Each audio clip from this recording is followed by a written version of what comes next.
Buenos días, amigos. Vamos a continuar hoy con el curso breve sobre marxismo, con la tercera sesión, en la cual se va a abordar un tema realmente importante para entender lo que es el marxismo: el Capital de Marx.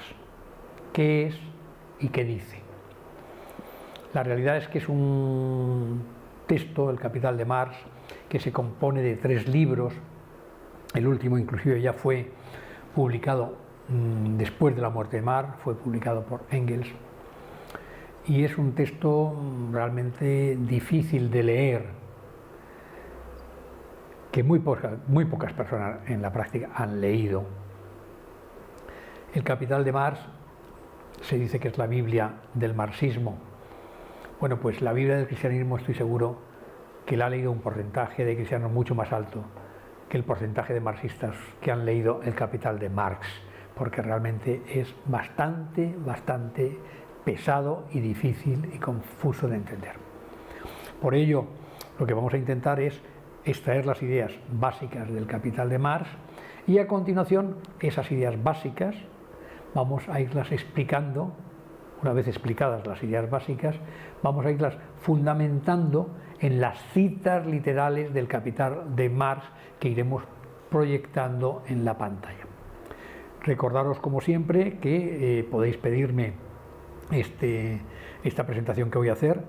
Me podéis mandar un correo electrónico, ahí veis mi correo electrónico, y os envío la documentación que yo tenga de Marx, porque lo importante es que la tengamos, la podamos analizar y podamos libremente discutirla, compararla con lo que digan otros, etcétera, etcétera. A fin de cuentas, el mundo necesita la verdad para caminar hacia adelante, y la confusión es lo que genera más desorden y más conflicto. Bien, pues empecemos aquí con el Capital de Marx, el cual, como hemos dicho, el objetivo es presentar las ideas del Capital mediante citas literales del libro. Aquí tenéis el Capital de Marx, que fue editado por primera vez el 25 de julio de 1867 por Carlos Marx, el primer libro. Luego el último libro, el tercero de ellos, fue publicado por Engels, después de que Marx hubiese muerto.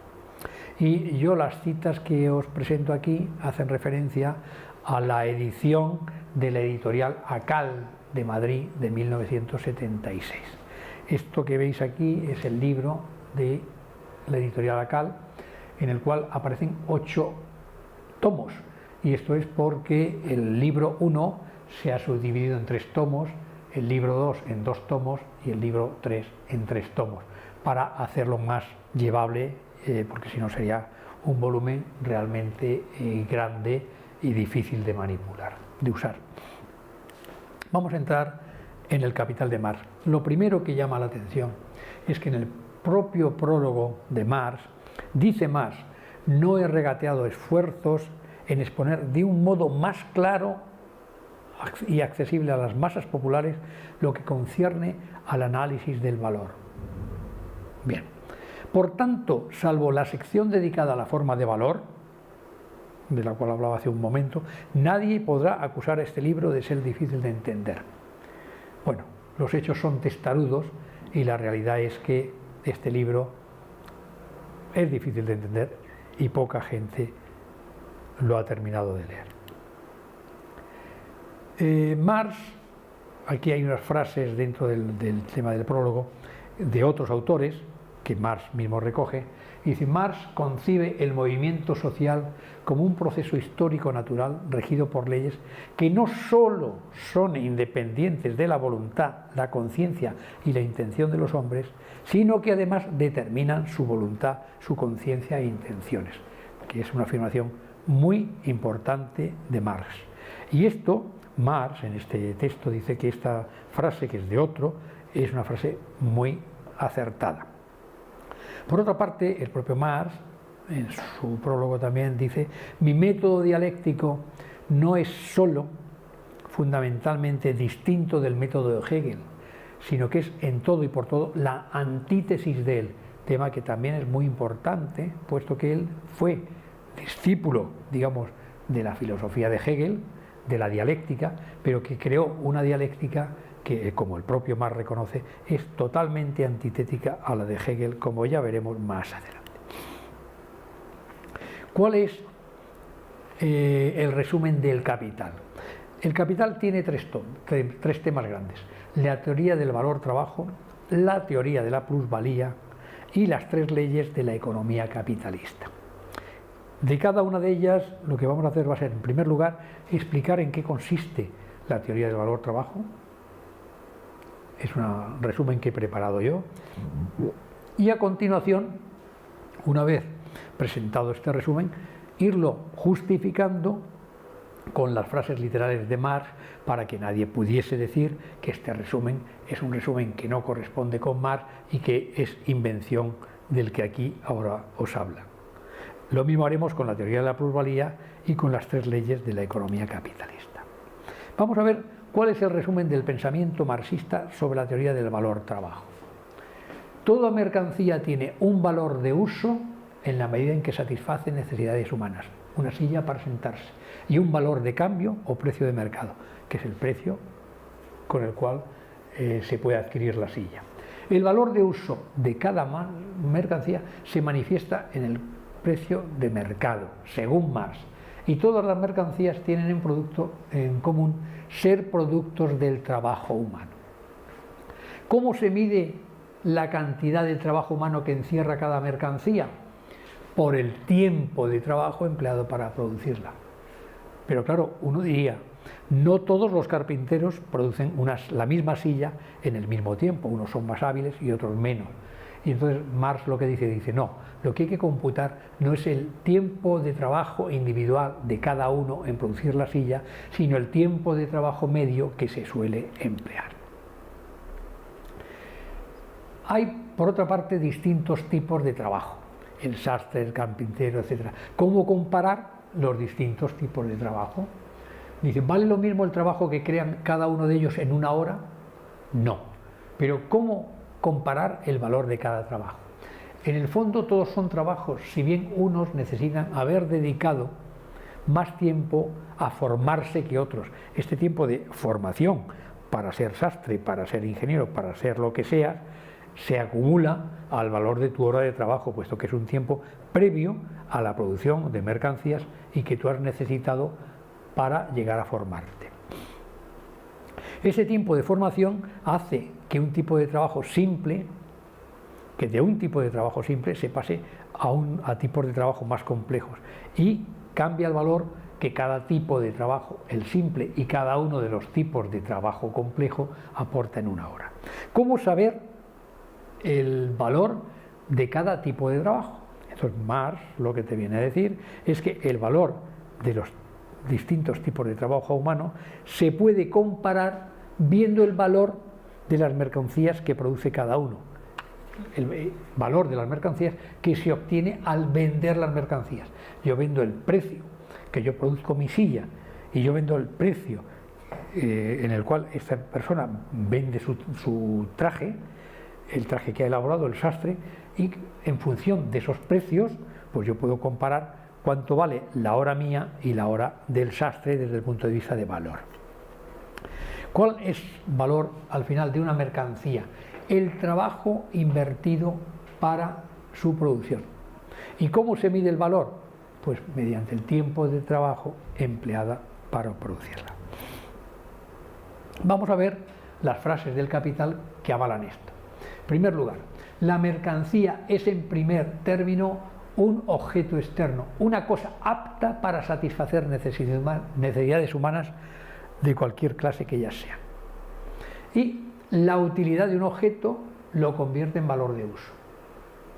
Y luego los valores de las mercancías hay que reducirlos necesariamente a algo que tengan en común, porque ¿qué tiene en común una silla con un traje? Bueno, pues son distintas cosas, tienen utilidad distinta, pero tienen en común que ambas son productos del trabajo humano. Un valor de uso, un bien, solo encierra un valor por ser encarnación o materialización del trabajo humano abstracto. ¿Y cómo se mide la magnitud de ese valor? Por la cantidad de trabajo que encierra. ¿Y cómo se mide la cantidad de trabajo que encierra? Pues por el tipo de trabajo y el tiempo de duración del trabajo, horas, días, etc. Hemos dicho antes que no hay que diferenciar el trabajo de un individuo carpintero y en el de otro individuo carpintero, puesto que cada uno puede, por ser más hábil o menos, tardar en hacer la misma silla más tiempo que otro. Lo que hay que computar es lo que llama Marx el tiempo de trabajo socialmente necesario, que es aquel que se requiere para producir un valor en condiciones normales, en las condiciones medias. Y que son al final las mercancías, no son más que determinadas masas de tiempo de trabajo cristalizado.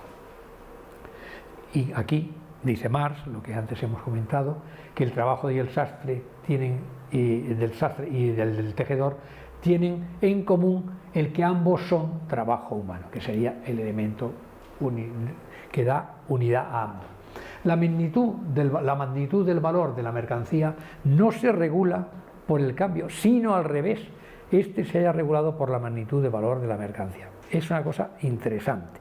Lo que te viene a decir Marx es que la magnitud del valor no se saca llevando la silla al mercado y viendo el precio que tiene, y el traje al mercado y viendo el precio que tiene, y entonces en función de eso deducir cuál es el valor que aporta el sastre y cuál es el valor que aporta el carpintero.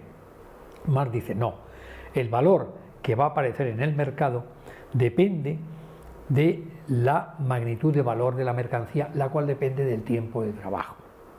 Los hombres, al equiparar unos con otros el cambio como valores, en el cambio sus diversos productos, lo que hacen es equiparar entre sí sus distintos trabajos como modalidades de trabajo. No lo saben, pero lo hacen. En realidad lo que están equiparando es el valor de sus trabajos.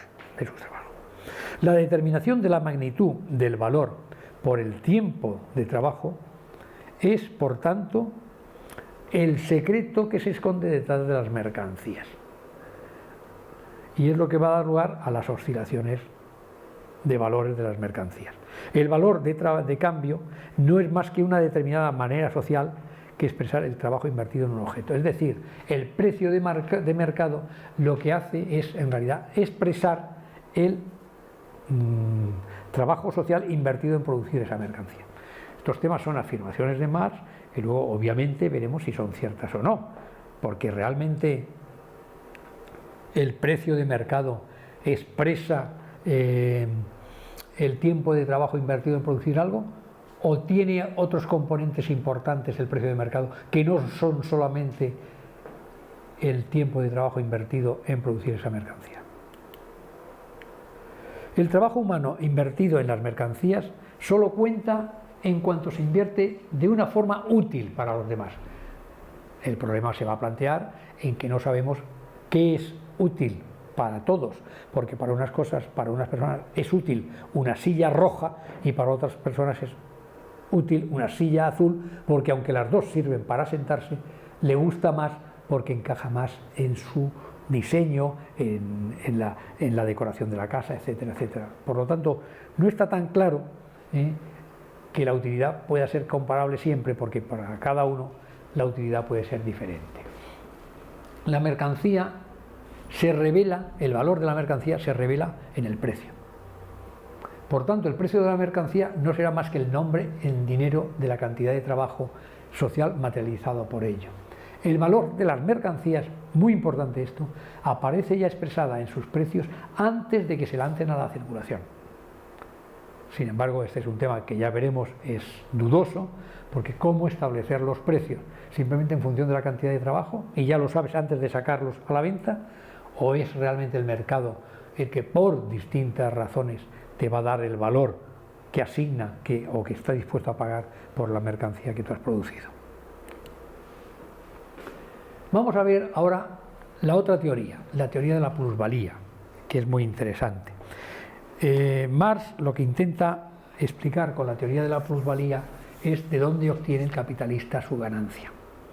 Y lo que quiere decir al final es que el capitalista obtiene su ganancia de no pagarle al trabajador todo el valor del trabajo que ha empleado en producir la mercancía. El valor de la mercancía es la suma de los valores que se unen para producirla. La materia prima aporta un valor, la máquina aporta también un valor, que sería su amortización, el trabajo humano aporta el valor del trabajo humano. Todo eso en conjunto daría el valor de la mercancía.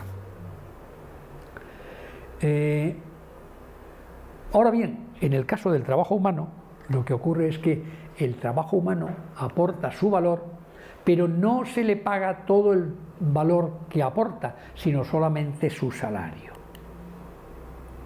El trabajador vende su fuerza de trabajo al capitalista, es decir, su disponibilidad a trabajar por un precio, por un salario. Es como si fuera una mercancía. Y el precio de la fuerza de trabajo, que este es un tema muy importante, al igual que el de toda mercancía, es la suma de los tiempos de trabajo necesarios para producir esa mercancía o para reproducir esa mercancía. En el caso concreto del ser humano, mi trabajo de mañana depende de que yo tenga la capacidad de haberme alimentado, de haberme abrigado y de poder mañana volver a trabajar. Si no me hubiese alimentado, pues en fin, me moriría y no podría volver mañana a trabajar. Entonces, el valor de mi fuerza de trabajo, de mi trabajo, sería ni más ni menos que el valor que de los medios necesarios que yo tengo para poder subsistir. El salario sería el valor de los medios necesarios para asegurar la subsistencia. Claro, si para producir el pan que yo necesito para comer hoy, el tomate, la manta, etcétera, etcétera, se necesitan 6 horas de trabajo y yo trabajo una jornada de 10 horas, en realidad estaría regalando 4 horas de jornada de trabajo al capitalista que me ha contratado, y es ahí donde estaría la plusvalía. La diferencia, por tanto, entre las horas que yo trabajo y las horas que yo tendría que trabajar para conseguir producir el equivalente de esos bienes básicos para subsistir es lo que sería la plusvalía. En la medida en que en lugar de trabajar 10 horas consiguiese el capitalista que yo trabajase 12 horas, estaría aumentando la plusvalía, su ganancia. Eso se llama la plusvalía absoluta, que es la que está vinculada con el número de horas de más que yo trabajo, aparte de aquellas que son necesarias para conseguir recibir los medios de subsistencia básicos que son imprescindibles para que yo viva. Este sería el enfoque de la plusvalía absoluta.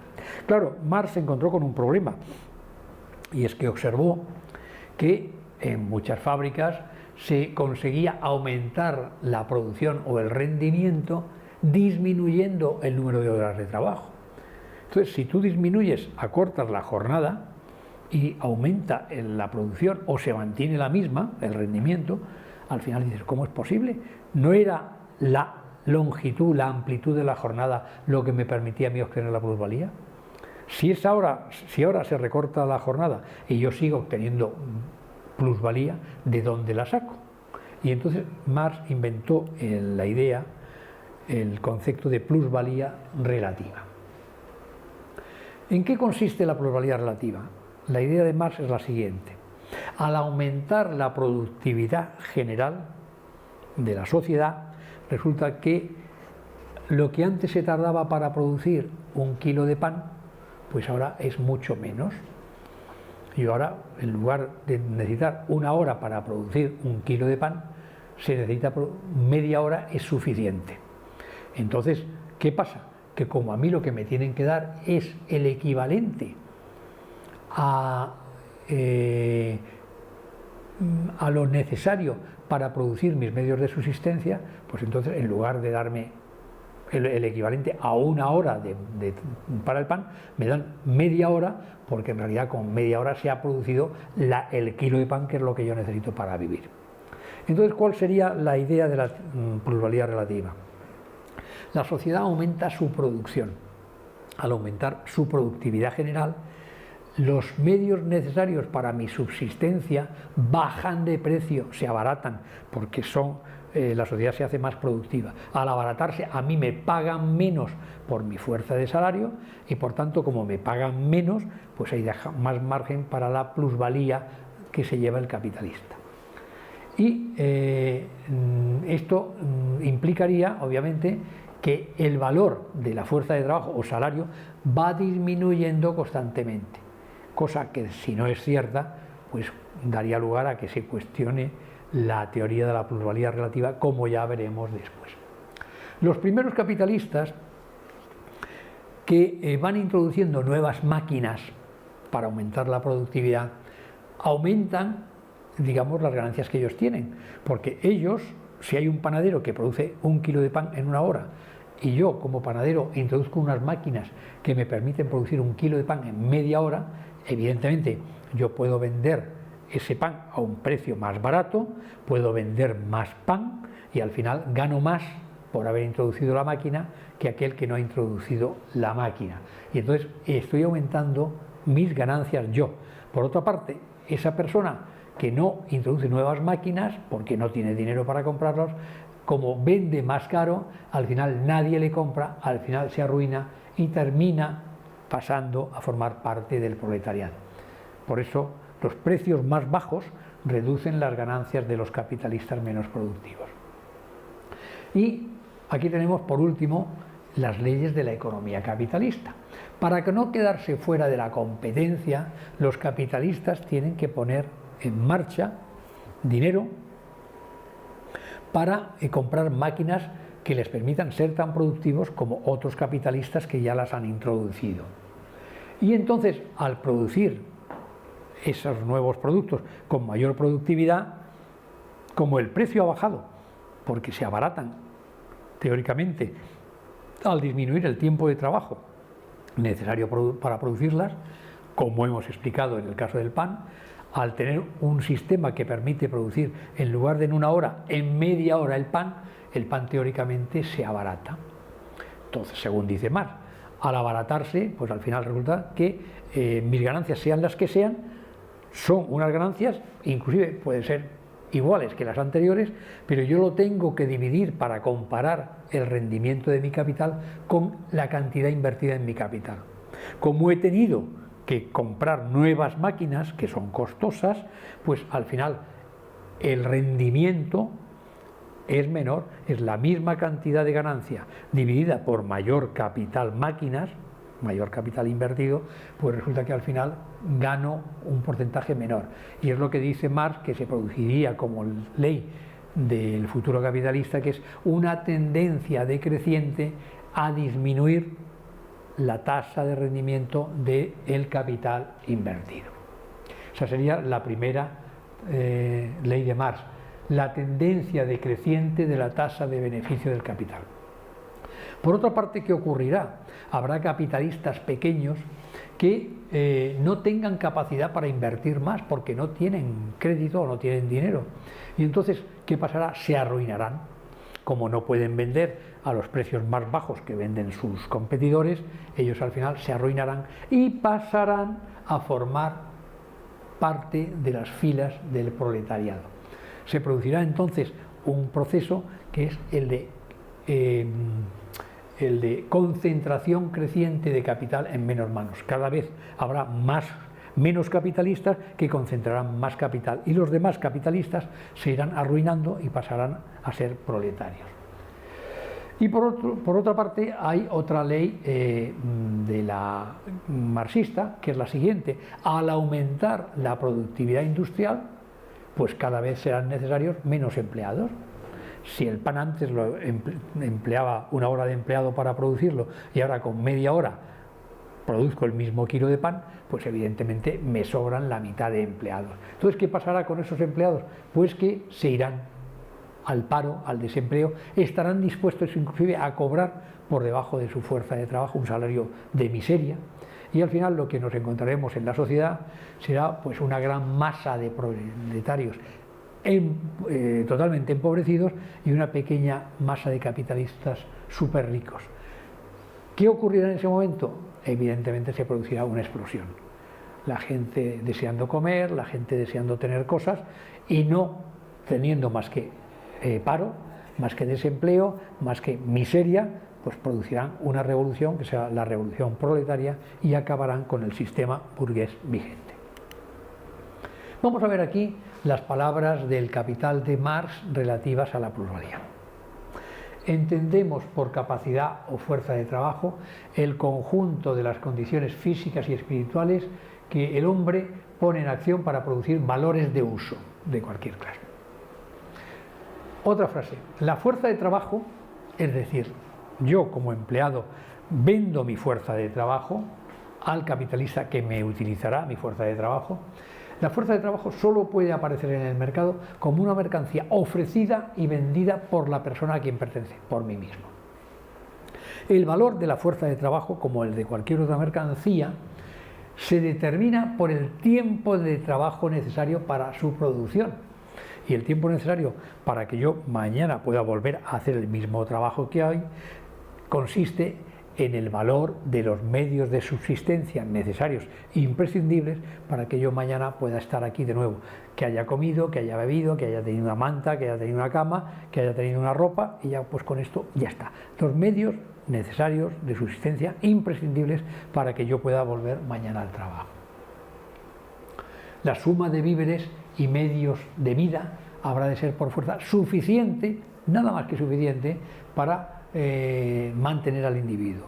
Y por otra parte hay otra cosa que también será necesaria, y es que evidentemente nos vamos a morir, los trabajadores, nos llegará la hora como a todo el mundo, y entonces es necesario que haya otros trabajadores que nos sustituyan. Esos son nuestros hijos, por tanto también hay que incluir dentro del salario el coste de tener hijos, de alimentarlos, de formarlos y educarlos para que en el futuro pues puedan volver a ser también, como nosotros, proletarios que venden su fuerza de trabajo. Los medios de producción, respecto a la plusvalía, dice el Capital de Marx, solo transfieren al producto el valor que pierden durante la producción. Por ejemplo, las materias primas. Si yo uso 1 metro, 2 metros de tela para hacer un traje, 2 metros cuadrados de tela para hacer un traje, pues entonces ese traje va a valer, desde luego, el valor que tenían esos 2 metros de tela, más lo demás, pero por lo menos el valor de esos 2 metros de tela cuyo valor se introduce en el valor del traje. En cambio, la fuerza, el capital que se invierte en la fuerza de trabajo tiene un plus. Es decir, yo al trabajar recibo un salario, apenas para vivir, pero al mismo tiempo, como trabajo más horas, de las imprescindibles para vivir, para comer, pues entonces todo eso estoy creando un trabajo, un valor adicional. Ese valor adicional será el que le termine siendo aprovechado por el capitalista. Aquí tenemos otra frase de Marx. Si la producción de los medios de vida de un obrero exige 6 horas para poder producir mi ropa, mis mantas, mi pan, mi comida, bueno, pues debería trabajar el obrero 6 horas diarias nada más para recibir eso. Pero si trabaja más horas, le están, digamos, explotando, están obteniendo del el plus trabajo. Sin embargo, porque eso es lo que ocurre, él sigue trabajando más horas a partir de ese momento. Y la plusvalía producida mediante la prolongación de la jornada de trabajo, esas horas adicionales, es lo que sería la plusvalía absoluta. Mientras que la plusvalía que se obtiene reduciendo el tiempo de trabajo es la plusvalía relativa. ¿Y en qué consiste la plusvalía relativa? Como hemos dicho antes, aumentamos la productividad en la industria en general, en la producción agrícola en general, y se produce, según Marx, el correspondiente abaratamiento de las mercancías. Al abaratarse las mercancías, ese kilo de pan que yo necesito para vivir, esa manta que necesito para abrigarme, esa camisa que necesito para cubrirme, han bajado de precio. Por tanto, mi salario, el valor de mi fuerza de trabajo bajará, y al bajar, pues ese remanente que ha bajado mi valor de fuerza de trabajo será apropiado por el capitalista, y esa sería la plusvalía relativa. El rendimiento del trabajo no depende solo del obrero, dice Marx, reconoce Marx, sino que depende también de las herramientas con las que trabaja. Y él dice en el Capital, solamente en Birmingham se producen unas 500 variedades de martillo. Sin embargo, aparentemente la mercancía no recibe ningún otro valor de la maquinaria más que la amortización de esa maquinaria que es necesaria, o sea, que da lugar a la producción de la mercancía. Si yo necesito para producir una mercancía usar una máquina que solo para un producto se agotara, se rompiera, se estropeara, se acabara, pues teóricamente esa maquinaria entera, ese valor de esa maquinaria sería lo que habría que añadir al valor de esa mercancía. Si esa maquinaria dura durante 10 años, lo que voy a incluir en el valor de la mercancía es la amortización. Es decir, a lo largo de esos 10 años, la maquinaria va a ir produciendo cada año una serie de productos. Pues el valor de lo que me costó la maquinaria, dividido por esa cantidad de productos, es lo que me daría la aportación al valor del producto que la amortización de la maquinaria va a hacer. Y bueno, pues los fabricantes aspiran a abaratar las mercancías, disminuyendo el valor de la fuerza de trabajo, para lo cual lo que hay que conseguir es que disminuya el valor de los medios que necesita el trabajador para vivir y subsistir. El valor de los medios de vida necesarios. Al aumentar la productividad del trabajo, disminuye el valor de la fuerza de trabajo o salario, cosa que veremos si es así o no es así. Y el aumento de la plusvalía es consecuencia del descenso del valor de la fuerza de trabajo, y no al revés.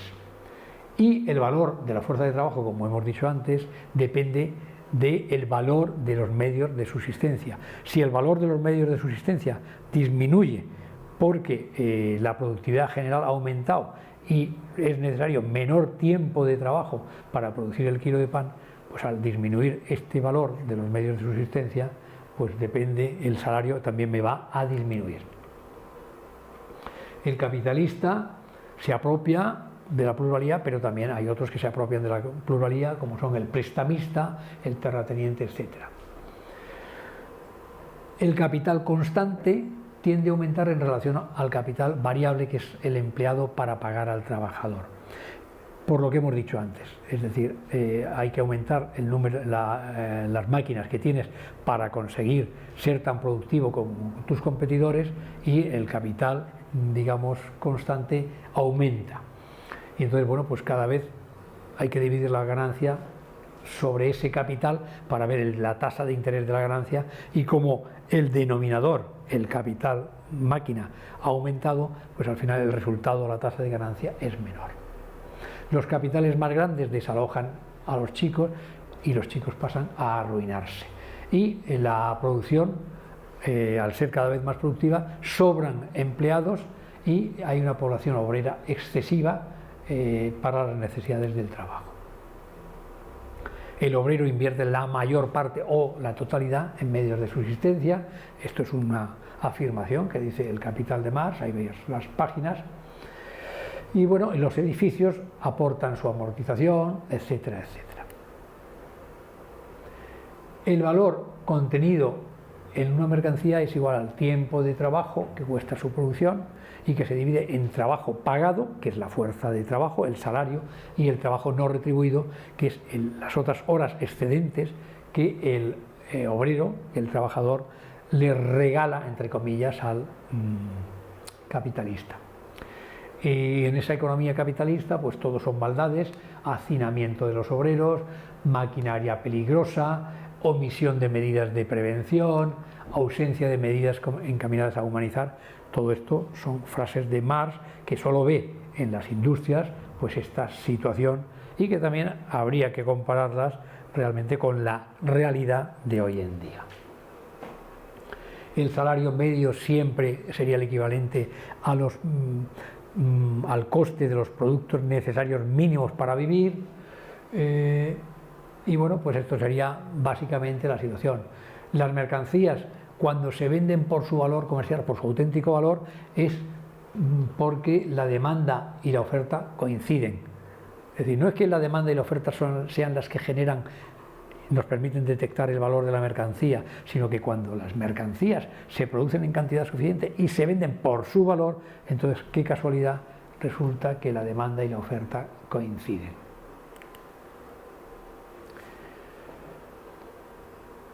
Lo que hemos dicho del descenso gradual de la cuota general de ganancia debido a aumentar la cantidad de capital que hay que invertir, la producción menos los costes es la ganancia, dividido por un capital que aumenta cada vez más porque aumenta el número de medios a producir, pues va reduciendo la tasa de ganancia.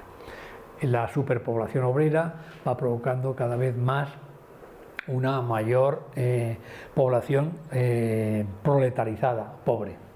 Y evidentemente, al irse arruinando los pequeños capitalistas, pues todo lo demás va quedando en los grandes capitalistas y la concentración, como dice Marx, de los medios de producción. Aquí tenemos más frases, en fin, bueno, no. La tierra actúa como agente de producción. Esto es curioso, pero no tiene nada que ver con la producción del valor del trigo. Eso es curioso, porque claro, resulta que hay tierras que son más productivas que otras. Y yo puedo haber empleado 5 horas en esta tierra y el otro con haber empleado 2, pues porque hay más lluvia, porque la tierra es más productiva, porque es mejor tierra, pues genera más producción. Entonces hay algo también en el propio valor de la tierra que produce, aunque Marx aquí pues no quiere reconocer.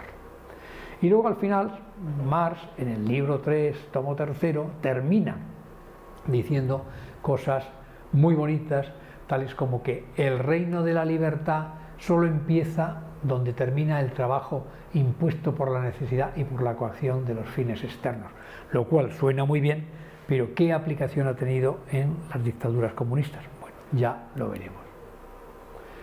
Por tanto, con esto hemos visto básicamente lo que es el capital de Marx, de una forma sencilla, que se concretaría, según hemos visto, en 3 cosas. En primer lugar, la teoría del valor-trabajo. Todas las mercancías tienen un valor que es función de la cantidad de trabajo empleada para producirlas. Ya veremos los errores en la próxima sesión y veremos cómo esto no es así. En segundo lugar, la plusvalía. La plusvalía se obtiene por alargar la jornada de trabajo del trabajador o bien por abaratar las mercancías reduciendo los salarios y entonces al necesitar menos dinero para pagar el kilo de pan, para pagar la manta, para pagar la camisa, pues el obrero se le puede bajar el salario y al bajar el salario queda un mayor margen de plusvalía. Esta sería la segunda idea. Y luego están las 3 leyes del régimen capitalista que según Marx son: primero, la tasa decreciente de ganancia.